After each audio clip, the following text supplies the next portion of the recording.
कान्हापुर जंगल में सभी पक्षी मिलजुल कर साथ रहा करते थे। उसी जंगल में कड़कनाथ कौवे का परिवार भी रहा करता था। उसका बेटा कालू कौवा बहुत ही शरारती था। उसने जंगल के सभी पक्षियों की नाक में दम कर रखा था। इस तरफ पीलू चिड़िया बहुत सालों बाद माँ बनी थी। उसके घर में खुशियों का माहौल था। एक दिन पीलू चिड़िया अपने पति बबलू से बातें कर रही थी। बबलू जी, बहुत सालों बाद हमें भगवान ने माँ बाप होने का सुख दिया है। हम अपने बच्चे को किसी प्रकार का कोई कष्ट होने नहीं देंगे। हाँ पीलू, तू बिल्कुल सही कह रही है। हम अपने बच्चे को बहुत अच्छा संस्कार देंगे जिससे वो बड़े होकर जरूरतमंदों की सेवा कर सके। हाँ जी, आप सही कह रहे हैं, लेकिन हमें एक बात का ध्यान रखना होगा कि ये कभी भी कालू कौवे से दोस्ती ना करे। आप तो जानते ही हैं कि कालू कौवा कैसे सभी पक्षियों को परेशान करता रहता है। दोनों पति पत्नी अक्सर अपने बच्चे के भविष्य को लेकर चिंतित रहते थे। धीरे धीरे दिन बीतने लगते हैं। एक बार बबलू भोजन की तलाश में बाहर जा रहा था। तब पीलू अपने बेटे से कहती है, चिंटू, हम लोग भोजन की तलाश में जा रहे हैं, तुम अपने घोंसले में ही रहना। अगर कालू कौवा आता है तो तुम उसके साथ नहीं खेलना। ठीक है मम्मी पापा, मैं घोंसले में रहकर आप लोगों का इंतजार करूंगा और किसी के साथ भी नहीं खेलूंगा। दोनों पति पत्नी निश्चिंत होकर वहाँ से चले जाते हैं। उनके जाने के थोड़ी देर बाद ही कालू कौवा उनके घर पहुँच जाता है। चिंटू, ए चिंटू, देख मैं तेरे लिए मूंगफली लेकर आया हूँ। अरे इन्हें खा के तो देख, कितने स्वादिष्ट हैं। कालू भैया, आप यहाँ से चले जाओ, मैं आपकी दी हुई मूंगफली नहीं खाऊंगा। मेरे मम्मी पापा ने आपके साथ खेलने से मना किए हैं। ये सुनकर कालू कौवा बहुत गुस्सा हो जाता है, लेकिन वो अपने गुस्से पर काबू करके चिंटू से एक गिलास पानी मांगता है। चिंटू कालू के लिए पानी लेकर आता है। कालू पानी पीकर चिंटू को पीटने लगता है और उसे डराते हुए कहता है, अपने मम्मी पापा को बता देना कि तेरी पिटाई मैंने की है। तेरे माँ बाप मेरा कुछ नहीं बिगाड़ पाएंगे। जब पीलू और बबलू घर वापस आते हैं तो अपने बेटे की हालत देखकर घबरा जाते हैं। चिंटू अपने माँ बाप को सारी घटना बताता है। पीलू इससे बहुत गुस्से में आ जाती है और कालू के घर जाती है। उस समय कालू का पिता कड़कनाथ घोंसले के बाहर ही बैठा था। पीलू गुस्से में उससे कहती है, कड़कनाथ भैया, अपने बेटे को संभालो, वो बहुत बदमाश है। उसने मेरे बेटे को बहुत बुरी तरह से पीट दिया है। एक दिन उसकी हरकतों के कारण आपको बहुत शर्मिंदगी उठानी पड़ेगी। पीलू की आवाज सुनकर सुंदरी कौवी घर से बाहर निकलती है और कहती है, पीलू, जब से तुम माँ बनी हो तब से तुम बहुत घमंडी हो गई हो। मेरा बेटा घर के अंदर पढ़ाई कर रहा है, तुम्हारा बेटा झूठ बोल रहा है। अब तुम जाओ यहाँ से। मेरा बेटा बहुत सीधा साधा है, तुम मेरे बेटे की आइंदा से शिकायत नहीं करना। इस तरह से सुंदरी पीलू को डरा धमका देती है और वहाँ से भगा देती है। कुछ दिनों बाद कालू कौवा फिर से बदमाशी के लिए किसी को ढूंढ रहा होता है। थोड़ी दूर में वो देखता है कि जिगरबाज का बेटा अपने घोंसले में अकेला है। उसे अकेला देखकर कालू उसकी बहुत बुरी कदर पिटाई कर देता है। जब इस बात का पता बाज को चलता है तो वो अपने साथियों के साथ कालू कौवे के घर पर धावा बोल देता है और कालू कौवे की बहुत बुरी कदर पिटाई कर देता है। कालू की पिटाई रोकने के लिए उसका पिता कड़क भी बीच बचाव करने आता है, लेकिन उसकी भी पिटाई हो जाती है। फिर सुंदरी सोचती है, अरे कालू, तेरी वजह से तेरी तो पिटाई हुई, तेरे पिताजी की भी पिटाई हो गई। तू बहुत ही बदमाश है। आइंदा से तूने किसी के साथ भी बदमाशी की तो मैं ही तेरे हाथ पांव तोड़ दूंगी। इस तरह से कालू की बदमाशी के कारण उसके परिवार को शर्मिंदगी उठानी पड़ती है। पीलू सुंदरी से कहती है, मैं कहती थी ना सुंदरी बहन, एक दिन तुम्हें कालू के कारण शर्मिंदगी उठानी पड़ेगी। अब कैसा सबक मिला तुमको? अब से कालू अपनी बदमाशी करना बंद कर देता है और सभी बच्चे फिर से सुरक्षित हो जाते हैं। और पुलिस की बाइक को ही चुरा कर भाग जाता है। ये सब बबलू अपनी बर्तन बाइक से देख रहा था। फिर वो तुरंत ही कालू कौवे का अपनी बर्तन बाइक से पीछा करने लगता है और उसे जोर से एक लात लगाता है। कालू की बाइक डगमगा जाती है और कालू जोर से गिर जाता है।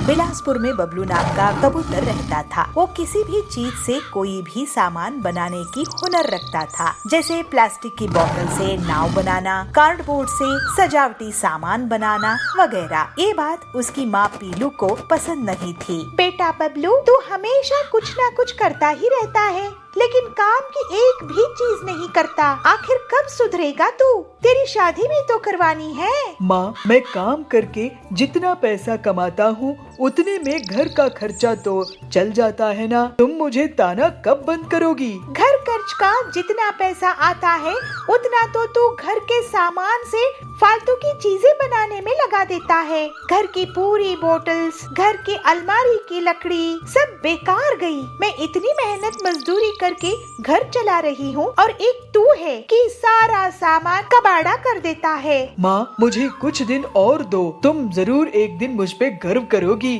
भगवान करे वो दिन जल्दी आए, नहीं तो तू तो हमारा घोंसला ही बिकवा देगा।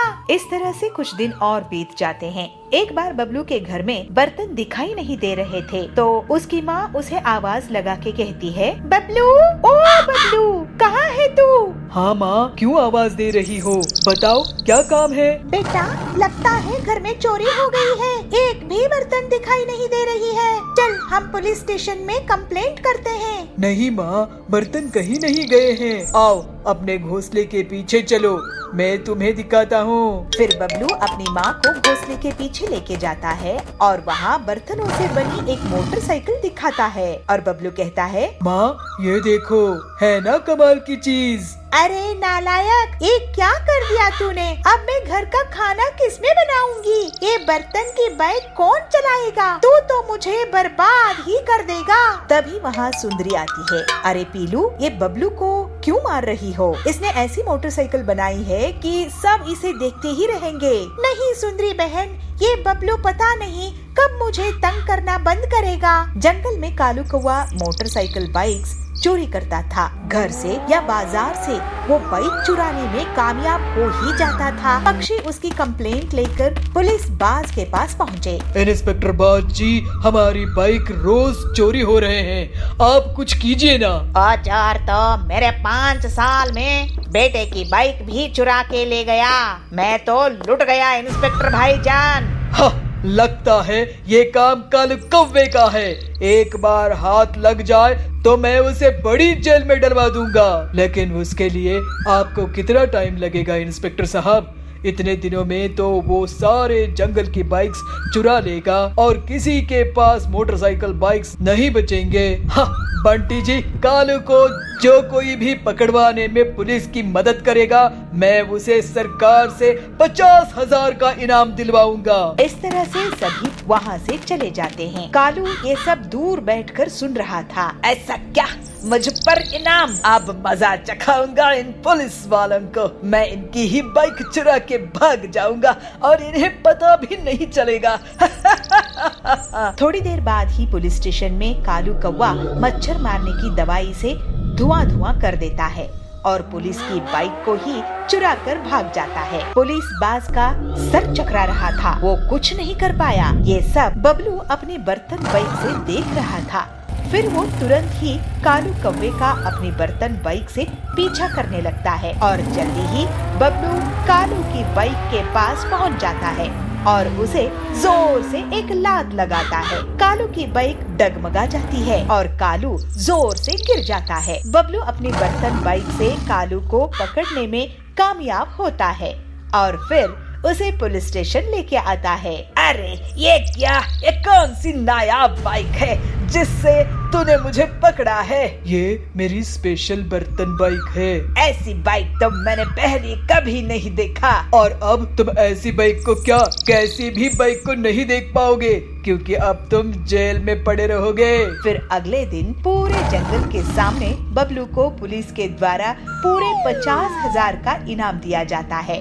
बबलू की माँ बहुत खुश होती है और कहती है, वाह बबलू, तूने तो मेरा नाम रोशन कर दिया बेटा। पूरे गांव में तेरी बर्तन बाइक अब फेमस हो गई है और तू भी। इस तरह से अब बबलू के अनोखे काम पूरे जंगल में प्रसिद्ध हो गए। उसके पास अब पैसे आने लगे और बबलू अपनी माँ पीलू के साथ हंसी खुशी रहने लगा। तुम गरीब लोगों की सेवा के लिए दुकान नहीं खोली है मैंने। मैं तुम्हारी दुकान चलने नहीं दूंगी। मैं तुम्हारी दुकान बंद करवा के ही रहूंगी। जबलपुर गांव के जंगल में बबली कौवी एक ठेले में गन्ने का जूस बेचा करती थी। उसकी दुकान बहुत अच्छे से चलती थी और गर्मी में तो ग्राहकों की हमेशा से भीड़ लगी रहती थी। बबली सबसे बहुत अच्छे से बात करती थी।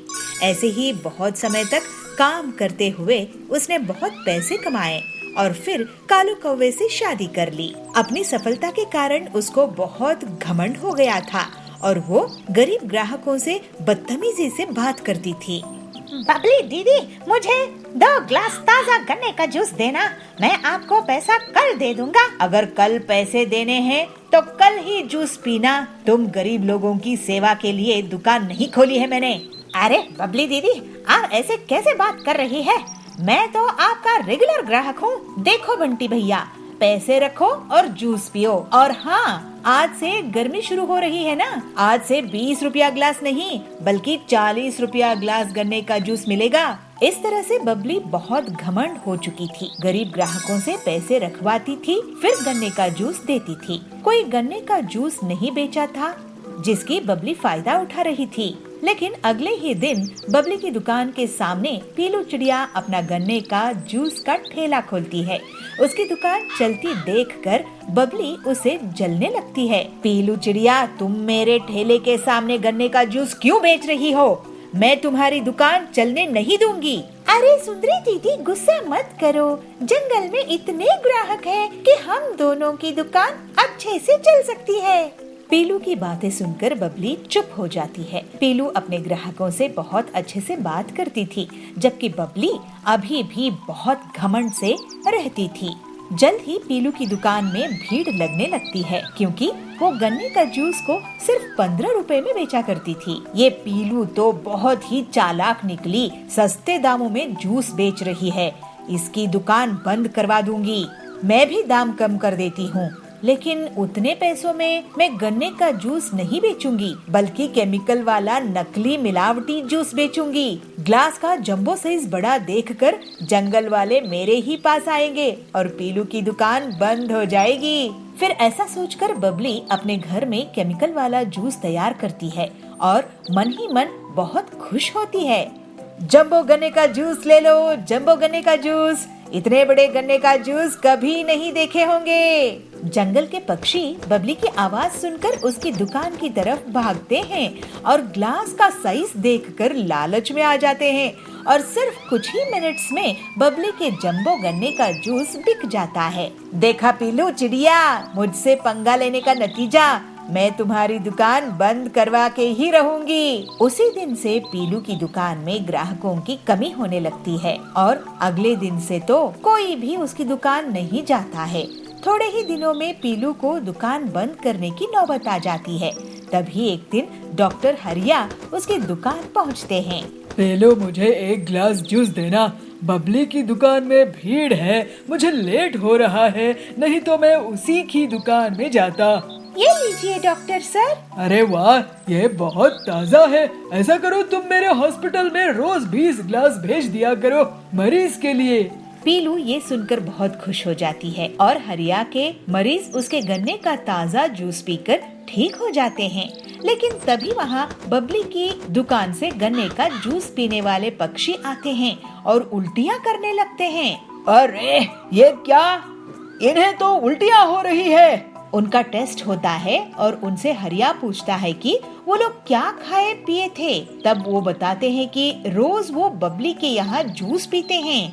बबली, तुमने इस गन्ने की जूस में क्या मिलाया है? तुम्हें पता है सबको किडनी में स्टोन्स हो गए हैं, इन सब की तबीयत खराब हो गई है तुम्हारी दुकान का गन्ने का जूस पीकर। अरे ये लोग पीलू की दुकान का जूस पिया करते थे। फिर हरिया बताता है कि पीलू की दुकान के जूस से उसके बीमार मरीज ठीक हो गए हैं। इसके पहले बबली कुछ बोल पाती, सभी पक्षी उसको घेर लेते हैं। बबली, तुम हमसे इतना सारा पैसा लेती हो गन्ने के जूस का, लेकिन ये जहर बेच रही हो। वो पीलू कम दाम में भी हमें स्वादिष्ट और सेहतमंद गन्ने का जूस पिलाती है। अब तुम्हें इसका हर्जाना भुगतना होगा। ऐसा कहकर सभी पक्षी बबली को पुलिस के हवाले कर देते हैं। पीलू पूरी ईमानदारी के साथ स्वादिष्ट गन्ने का जूस बेचना जारी रखती है और जंगल वाले उसकी बहुत तारीफ करते हैं। अब जंगल में बस उसी की गन्ने का जूस का दुकान थी। पीलू और बाकी लोग अब हंसी खुशी रहने लगते हैं। अचानक से खेत में सोने के आलू उग जाते हैं। बंसीपुर गांव में बबलू कबूतर अपनी पत्नी पीलू चिड़िया के साथ रहता था। बबलू बहुत ही मेहनती था। वो साल भर मेहनत करके किसानी करता था। अपनी फसल बेचकर अपना घर चलाता था। पीलू, इस बार मैंने आलू की फसल बोई है और खाद और सिंचाई का भी खास ख्याल रखा है। तुम देखना, इस बार बहुत बढ़िया फसल होगी। भगवान करे ऐसा ही हो, नहीं तो अगर पिछले बार की तरह हमारी फसल बर्बाद हो गई तो हम जीने लायक नहीं बनेंगे। हमारे ऊपर वैसे ही बहुत उधार है। पीलू के घर के पास ही सुंदरी रहती थी। वो पीलू की गरीबी का मजा लेती थी। एक दिन सुंदरी कहती है, पीलू बहन, बबलू भाई, ये मैं क्या सुन रही हूँ? आप लोगों के ऊपर इतना उधार है। ऐसा करो पीलू बहन, मेरे घर आज कुछ मेहमान आने वाले हैं। तुम शाम में आके खाना बना देना। इसी बहाने तुम्हें थोड़ा सा पैसा भी दे दूंगी और तुम्हें भी पैसे देखने को मिलेगा, है ना? पीलू को सुंदरी की बातें बहुत खराब लगती है। वो हर बार उनकी गरीबी का मजाक उड़ा के चली जाती थी। ऐसे ही एक दिन बबलू अपने खेत जाता है। वो देखता है कि उसकी आलू की फसल बहुत बड़ी हो गई है, लेकिन जब वो एक पौधे को निकाल कर देखता है तो पता है कि उसमें आलू नहीं उगा है। इसी तरह वो सारे पौधे देखता है, लेकिन किसी में भी आलू नहीं उगे। बबलू उदास होकर अपने खेत में बैठ जाता है। मेरे खेत में आलू क्यों नहीं उगे? ऐसे तो मैं बर्बाद हो जाऊंगा। मेरे खेत में आखिर फसल क्यों नहीं होती है? ऐसे वो सोच में पड़ जाता है। ऐसे ही सोचते बबलू रोने लगता है। जैसे ही उसके आंसू मिट्टी में गिर जाते हैं तो अचानक से खेत में सोने के आलू उग जाते हैं। आश्चर्य होके बबलू कहता है, अरे भगवान, तेरे बहुत बहुत शुक्रिया। मेरे खेत में तो सोने के आलू उगाए हैं। अब मेरी गरीबी दूर हो जाएगी। फिर बबलू एक बोरी में सोने के आलू भर लेता है और घर लेकर जाता है। बबलू एक सोने का आलू बेचकर घर का राशन ले आता है और पूरा कर्ज भी चुका देता है। लेकिन वो सोने के आलू वाली बात पीलू को नहीं बताता है। एक दिन सुंदरी उसके घर आती है। क्या हुआ, इस बार तुम लोग आलू की फसल नहीं बेच रहे हो क्या? इस बार भी तुम्हारी फसल बर्बाद हो गई है? ऐसा है तो तुम लोग तो सड़क पर आ जाओगे।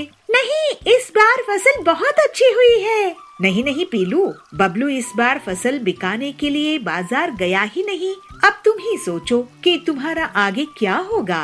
बबलू जब घर लौटता है तो पीलू उससे पूछती है, बबलू जी, पड़ोसन कह रही थी कि आप इस बार शहर के जंगल में आलू बेचने के लिए नहीं गए थे। अगर हमारी आलू की फसल हुई ही नहीं है तो अपने घर का राशन कहाँ से लेकर आए हो? इसके बाद बबलू पीलू को सोने के आलू से भरी हुई एक बोरी दिखाता है। खिड़की में से सुंदरी भी उस सोने के आलू की बोरी को देख लेती है। अरे, इनके पास तो बोरी भरकर सोना है, ये तो मेरे पास होना चाहिए। ऐसा सोचकर वो उनके घर जाती है। तुम दोनों गरीबों को खाना नसीब हो रहा होगा। ऐसा करो, तुम मेरे घर खाना खाने आ जाओ। सुंदरी को पीलू और बबलू मना नहीं कर पाते हैं और उसके घर चले जाते हैं। वहाँ सुंदरी उन्हें बहुत बड़ी थाली परोसकर लेकर आती है और उन्हें खाने के लिए देती है। जब दोनों पति पत्नी खा रहे होते हैं, वो चुपचाप उनके घर चली जाती है और सोने के आलू चुराने की कोशिश करती है। लेकिन जैसे ही वो आलू उठाती है, एक आलू पत्थर में बदल जाता है और उसके पैर पर गिर जाता है। उसके चीखने की आवाज सुनकर पीलू और बबलू वहाँ जाते हैं। सुंदरी वहाँ से भाग जाती है। तभी तो मैं सोचूं कि हमेशा हमारी गरीबी का मजाक उड़ाने वाली हमें आज दावत क्यों दे रही है? हमारे पीछे से हमारी सोने की आलू चुराना चाहती थी। ये सुंदरी बहुत लालची है। इसके पास सब कुछ है, लेकिन ये लालच करना नहीं छोड़ती है। इसी वजह से ये आलू पत्थर में बदल गया था। हाँ बबलू जी, आप सही कह रहे हो, लेकिन ये आलू जब तक हमारे घर में रहेंगे, ये हमारे लिए मुसीबत के बीज बन जाएंगे। चलिए इन्हें खेत में गाड़ कर छुपा देते हैं। फिर दोनों पति पत्नी खेत में सोने के आलू छुपा देते हैं। बंटी बहुत मेहनती और ईमानदार था। इसी वजह से उसकी शुद्ध भावनाओं में निकले आंसू से सोने के आलू खेत में उग आए थे। वहीं दूसरी तरफ सुंदरी का मन काला था। इसी वजह से उसके छूते ही सोने के आलू पत्थर में बदल गए। अब बबलू और पीलू की गरीबी दूर हो गई थी और वो दोनों खुशी खुशी रहने लगे।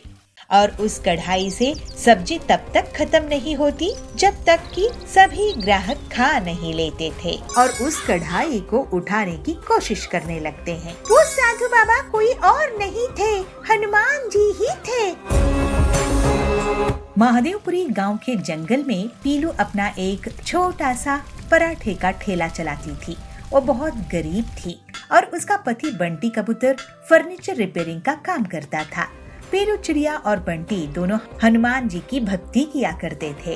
वो लोग हर दिन हनुमान जी को भोग लगाते थे और राम नाम का जाप किया करते थे। एक दिन बंटी जब काम से लौट रहा था तब उस पर कुछ अनजान गुंडे हमला कर देते हैं और वो बुरी तरह से घायल हो जाता है। कालू कौवा भी पीलू की दुकान के सामने अपने खाने की दुकान चलाता था। वो ये सुनकर बहुत खुश होता है कि पीलू के घर मुसीबत आई है। हे हनुमान जी, ये क्या हो गया? इन्होंने किसी का क्या बिगाड़ा था? अब आप ही हमारी सहायता कीजिए। पीलू, दुखी मत हो। हनुमान जी के कारण ही मैं बचा हूँ, नहीं तो मेरी जान भी जा सकती थी। जी, आप सच कह रहे हैं। मुझे भक्ति में शक नहीं लाना चाहिए। मैं थोड़े गहने बेच कर आती हूँ जिससे आपका इलाज हो सके, क्योंकि अब मुझे भी थोड़े दिनों तक दुकान बंद रखनी पड़ेगी आपकी देखभाल के लिए। तो गहने बेचने से कुछ पैसे घर के काम भी आ जाएंगे। मैं तुम्हारे लिए और गहने बनवा दूंगा पीलू, मुझे बहुत बुरा लग रहा है। आप किसी बात की फिक्र मत कीजिए, हनुमान जी हमारे साथ है, बस यही काफी है। पीलू गहने बेचने के लिए जाती है, लेकिन बीच रास्ते में उसको वही अनजान लुटेरे मिलते हैं और उसे गहने लूट लेते हैं। पीलू उदास मन से एक पेड़ के नीचे रोने लगती है। तभी वहाँ एक साधु आते हैं। बेटे, क्या हुआ? क्यों रो रही है? पीलू उन्हें पूरी बात बताती है कि उसके घर के कैसे हालात है। रो मत, तुम तो राम का नाम जपने वाली हो। मुझे राम नाम जपने वाले बहुत प्रिय है। ये लो एक कढ़ाई, इसमें तुम खाना पकाओ और अपनी दुकान में बेचो। इससे तुम्हारी मुश्किलें दूर हो जाएंगी। पीलू उस कढ़ाई को ले लेती है और घर जाकर बंटी से पूरी बात कहती है। फिर वो कढ़ाई में खाना बनाकर सबसे पहले हनुमान जी को भोग लगाती है। ये तो हमारे घर बहुत बड़ी मुसीबत आ गई है पीलू। वैसे भी हमारा खर्चा बड़ी मुश्किल से चलता था, अब तो ऊपर से गहने भी लुट गए। लेकिन अच्छा हुआ कि साधु महाराज मिल गए। हो सकता है उन्हीं के आशीर्वाद और हनुमान जी की कृपा से सब ठीक हो जाए। मुझे पूरा विश्वास है जी। फिर पीलू उस कढ़ाई में अपनी दुकान में सब्जी बनाना शुरू कर देती है, जिसको खाकर सभी उसकी बहुत तारीफ करते हैं। और उस कढ़ाई से सब्जी तब तक खत्म नहीं होती जब तक कि सभी ग्राहक खा नहीं लेते थे। पीलू ये देखकर हनुमान जी को और उस साधु बाबा को याद करती है। आपकी बहुत दया है हनुमान जी। जय सिया राम, जय सिया राम, जय सिया राम। अब बेटी पीलू, कितनी स्वादिष्ट सब्जी बनाई हो। ऐसी सब्जी हर रोज तुम हमें खिलाया करो। तुम्हारे हाथों में तो जादू है। हाँ हरिया भाई, ये कमाल तो सिर्फ पीलू दीदी ही कर सकती है। इनके खाने की जितनी तारीफ की जाए कम है। मेरे घर के लिए 5 प्लेट खाना पैक कर दो पीलू दीदी। पीलू की दुकान में कमाई होती देखकर कालू कौवा बहुत जलने लगता है।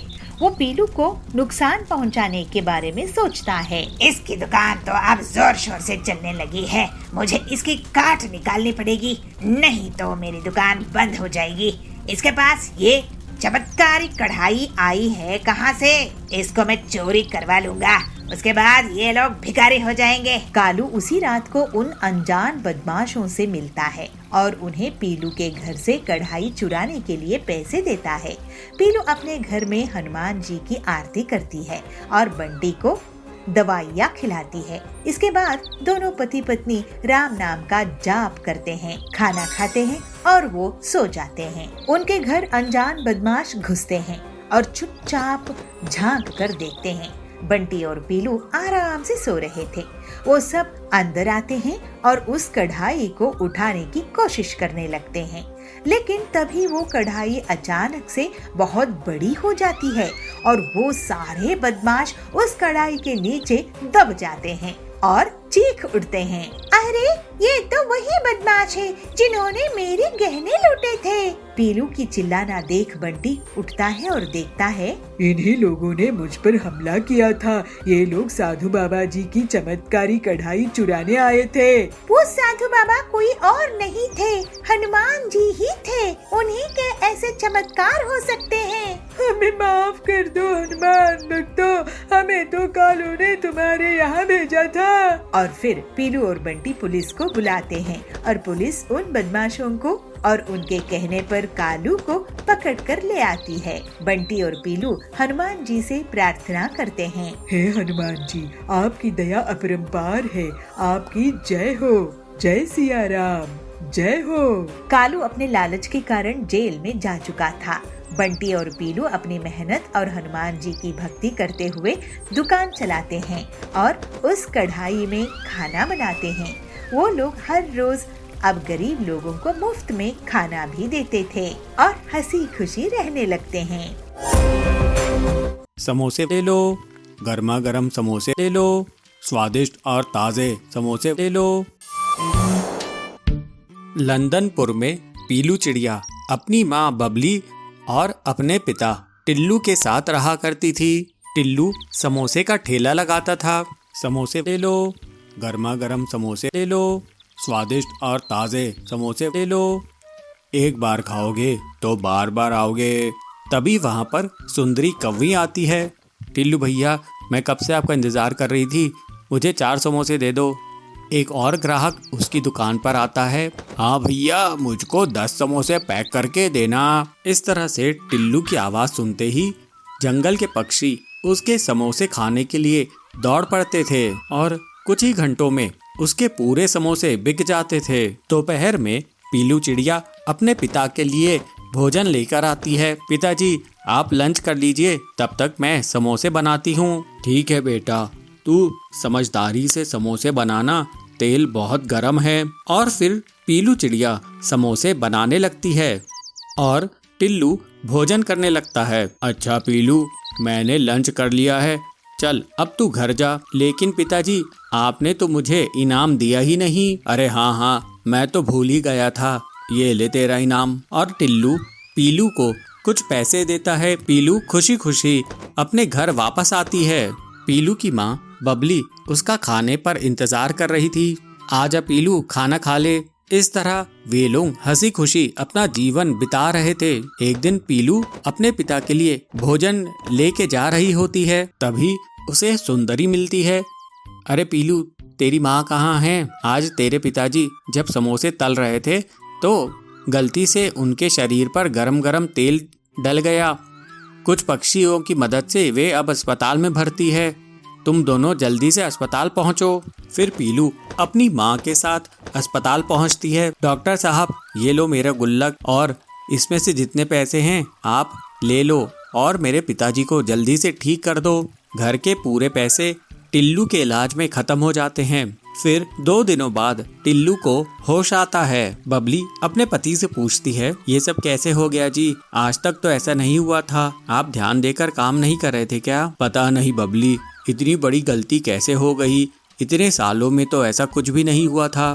ठीक है जी, जो हुआ सो हुआ, कम से कम आप बच तो गए। चलिए, डॉक्टर ने आपको आराम करने के लिए कहा है। लेकिन मैं आराम कैसे करूं बबली? घर का खर्च भी तो चलाना है। मेरे इलाज में कितने पैसे लगे होंगे और मेरी दुकान भी इतने दिनों से बंद थी। पिताजी, मैं अब से समोसे की दुकान संभालूंगी। मुझे समोसे बनाने आते हैं, आप बस आराम कीजिए। और जल्दी से ठीक हो जाइए। पीलू की बात सुनकर, हाँ पीलू, मैं भी तेरी समोसा बनाने में मदद किया करूंगी। और अगले दिन से पीलू और उसकी माँ बबली समोसा बेचने लगते हैं। ऐसे कुछ दिन बीत जाते हैं। एक दिन एक पक्षी उनके पास आता है। वो पक्षी उनसे कहता है, अरे मैडम जी, क्या ये टिल्लू जी की समोसे की दुकान है? जी, ये टिल्लू जी की ही समोसे की दुकान है। आप कौन हैं? जी, मैं कड़कनाथ जी के यहाँ से आया हूँ। कल कड़कनाथ जी की बेटी का जन्मदिन है। उन्होंने 200 समोसों का ऑर्डर दिया है और कहा है कि सिर्फ टिल्लू जी के समोसे की दुकान के यहाँ ही मैं ऑर्डर करूँ। आप चिंता मत कीजिए, आजकल मेरे पिताजी की तबीयत खराब रहती है, इसलिए मैं और मेरी माँ समोसे बनाते हैं। आप मुझे सेठ जी का पता दे दीजिए, मैं समोसे भिजवा दूंगी। वो पक्षी कड़क सेठ का पता दे देता है और साथ में 20,000 रुपये एडवांस भी दे देता है। पैसे देखकर दोनों माँ बेटी खुश हो जाती हैं और उसके बाद दोनों माँ बेटी समोसे बनाने में जुट जाती हैं और फिर बहुत कड़ी मेहनत के बाद दोनों 200 समोसे बनाने में कामयाब होती हैं। और फिर पीलू उन समोसों को सेठ के पते पर ले जाकर पहुंचा देती है। कड़क सेठ बचे हुए समोसों के पैसे दे देता है और फिर पीलू खुशी खुशी अपने घर आती है। और फिर पीलू अपने पिताजी से कहती है, ये लीजिए पिताजी 10,000 रुपये, ये मैंने कड़कनाथ जी के ऑर्डर से कमाए हैं। पैसे देखकर टिल्लू कहता है, पीलू, ये तेरी ही मेहनत का नतीजा है, नहीं तो मेरी हालत तो ऐसी है कि हम लोग बर्बाद ही हो गए होते। कुछ दिनों बाद टिल्लू पूरी तरह से ठीक हो जाता है और फिर से समोसे बेचने लगता है। अब समोसे बनाने में पीलू चिड़िया भी उसका हाथ बटाती थी। इस तरह से पूरा परिवार खुशी खुशी रहने लगता है।